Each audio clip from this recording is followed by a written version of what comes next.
Guns. Gun safety. A couple of you asked about that. I do think that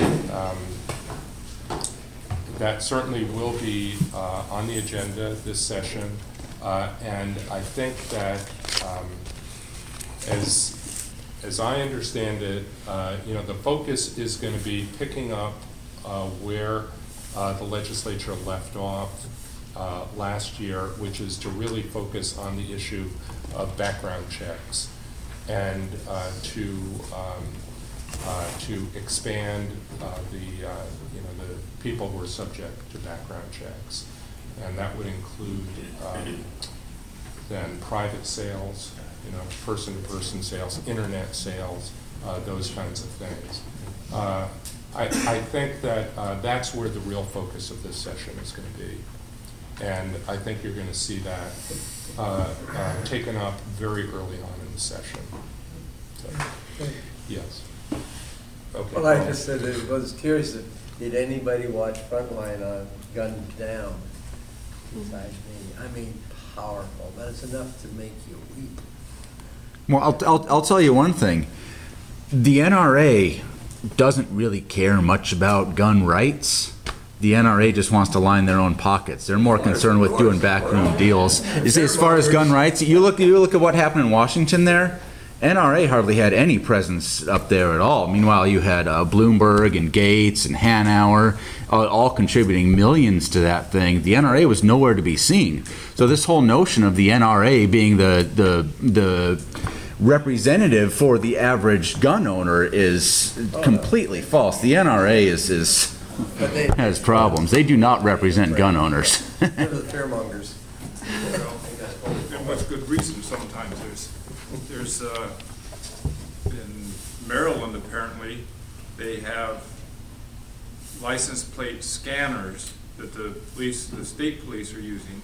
And so as you drive along, it pops up who you are, where you're from, et cetera, et cetera. And they're using that to pull over people with concealed weapons permits from other states. And so it's like, why am I being pulled over, and why is this being used as a and how do they get the concealed? How do they find out people from other states have? Because that sounds like urban myth. An urban myth of some sort. The police can scan driver's license plates. They do it here, and it's mainly used for. And they don't release the list of who has a concealed weapon. They don't have that, and it's mainly to find stolen cars or people with outstanding warrants. So it's okay with you? Well, it's. I think that's a civil rights, the Fourth Amendment issue right there. That may be. That may be, but it is a technology that exists and is in use. But the idea that somebody is running around in one state checking on the people who have concealed weapons permits from other states by tracking their driver's licenses begs belief. Okay. Well, in any case, the gun incidents are heartbreaking. Troutdale, Hawkins Town Center, whatever can be done to bring sanity to this issue, I would urge you to support.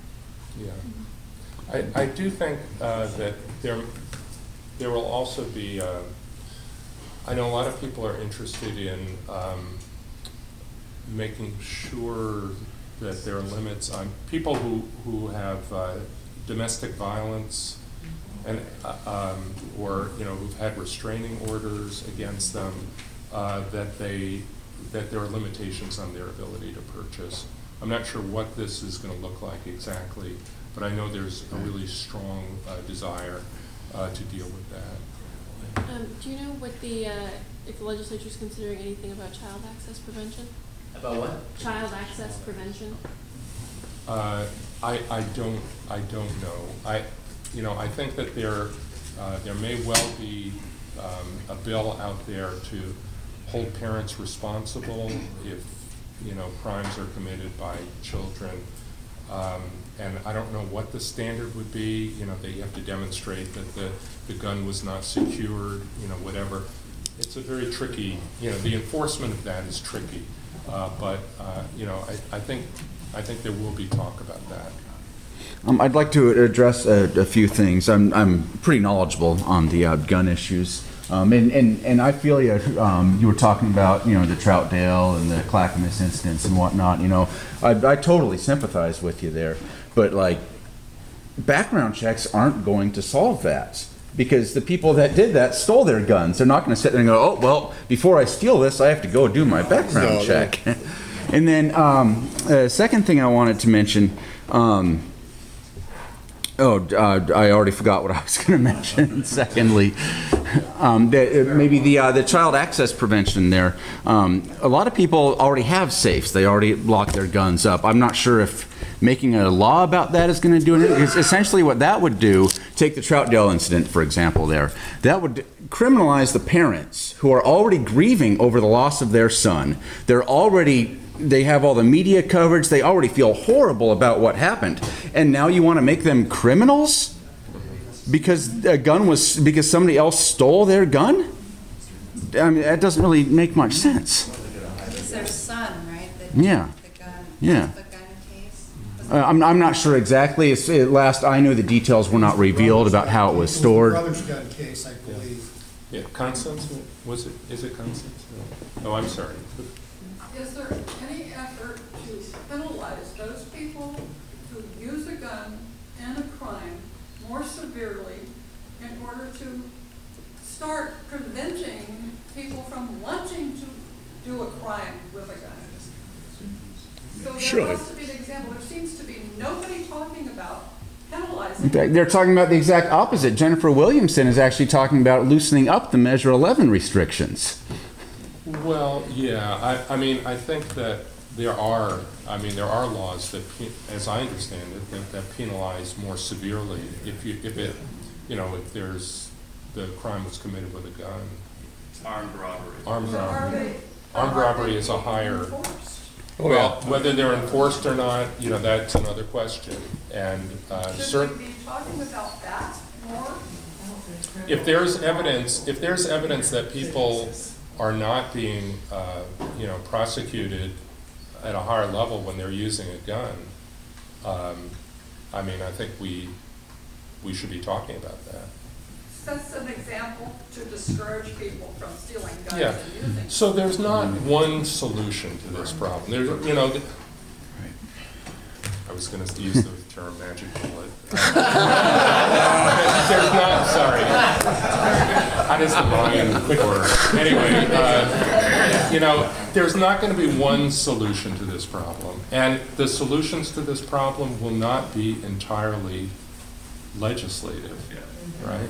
I mean, this is a societal issue, you know, that we have to deal with. Well, the good news is crime rates have been falling over the last 20 years quite a bit. I did remember the other thing I wanted to say there. You were talking about domestic abusers and things like that. The problem with that is, and believe you me, I want to keep guns out of the hands of the bad people too. But a lot of these things are based off of simple accusations without there being any clear evidence. For example, I could say, oh, that guy there was threatening me. A restraining order needs to be against him. I mean, I don't have any evidence about that. So there needs to be more oversight to make sure that an actual threat or an actual crime has taken place. Right. And I'm sure, you know, I haven't seen the legislation yet, but you know, obviously, I'm going to want to see legislation that, you know, is very clear that this isn't going to be used frivolously. So that's, you know, obviously we have to have standards. But let's leave guns for a minute, just as, you know.